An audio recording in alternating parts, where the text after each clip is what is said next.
Hey everyone, what's poppin'? I'm Jake from Pop Podcast and you're watching Pop Plays. Today I will be reviewing No Man's Sky.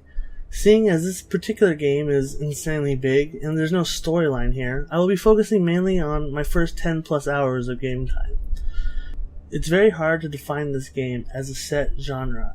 It's a survival game at its core with elements of flight simulation, resource management, and above all else, exploration.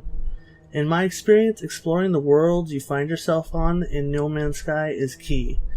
Make sure to check out every building and box because you never know when that extra helpful blueprint or formula will come about. Very early on, I found a formula to craft suspension cells, one of the key components to crafting warp cells, which is the fuel you will need to hop into light speed and travel between the star systems.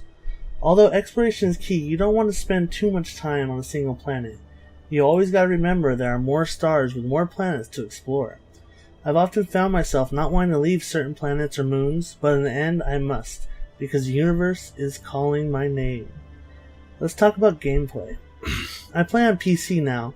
My PC is a bit of a potato compared to some builds I've seen, but I have found myself being able to run this game pretty smoothly, and there have been some glitches here and there, but as a whole my experience has been great. I know there are a lot of bad Steam reviews saying that this game is broken for a lot of PC players. I am fortunate to not be one of them. The gameplay can be clunky at times, especially ground movement. I find the flying and space combat to be lacking. The flying handles smoothly, but space combat is lackluster. It's all about keeping your shields charged and firing your lasers at the correct time. As for accessibility, this game is very easy to pick up, but much harder to learn. There's no hand-holding, it just throws you into this massive world and says have at it, which on one hand I liked very much, considering I hate tutorials, but on the other hand, you could play for 5 to 6 hours and still not understand a lot of the mechanics or economy of the game.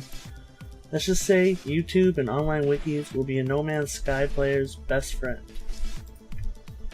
I admire the ambition that Hello Games has shown with this endeavor, and hope that over this game's lifespan they can flesh this game out and add some key features that a lot of people are clamoring for. As for the lack of multiplayer, I was never under the assumption this game would support multiplayer features. I took everything they said about the subject at face value, so it isn't a feature I'm really missing.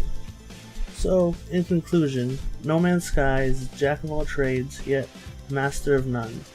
It has flight simulator elements, but not as hardcore as, say, Elite Dangerous, a different space exploration and trade game. The main thing No Man's Sky has going for it is the vast and expansive exploration, really losing yourself in the world and trying to learn these alien languages while also building your relationship with each race and maybe accidentally getting married to one. Yeah, that happened. Well, I think they set the date at least, but I know I'm never going back to that star system. You really feel like a space trader, wandering from planet to planet and star system to star system, collecting mysterious objects and resources and selling them for a quick buck. In the end, I have to give No Man's Sky a 6.5 out of 10. The lack of story and overall driving force really hurts the game, but as far as ever expanding worlds, I'd still love to spend some more time in this one. Thank you for watching. Please like, share, and subscribe, and feel free to check out Pop Podcast on Twitter and Facebook. We are a weekly pop culture podcast. Find us on SoundCloud, Stitcher, and of course iTunes. Keep on popping.